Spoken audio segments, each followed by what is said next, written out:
Mga nurse nga nanarbaho sa pribadong tambalanan sa Dakbayan Sugbo naningil na sa gipasalig nga cash incentive alang sa mga healthcare workers nga may serbisyo atol sa COVID-19 pandemic. Ang report ni Femari Dumabo.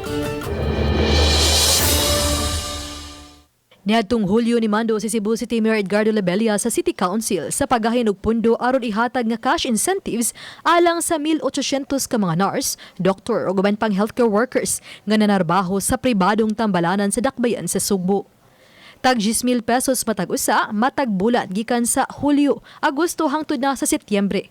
Apan, sa gitugan ni Joseph Stephen Discaliar sa GMA-RTV Balitang Bisdak, napuno na siya og mga pangutana gikan sa mga kauban ng mga nurse nangita kung asa na ang mga cash incentives.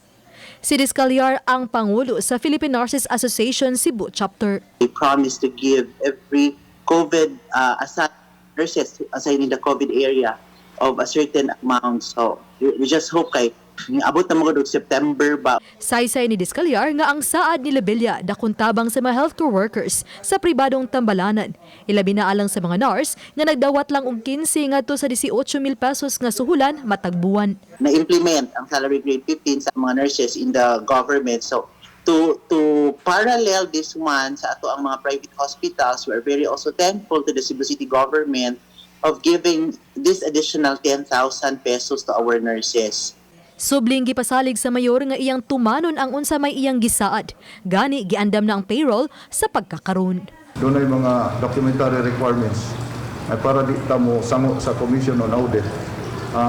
This is the first time nga gihimo gid ni nga ang city government mohatag og ayuda sa mga private medical workers, frontliners gikan ato nang mahatag una siguro o di karong simana sa sunod simana.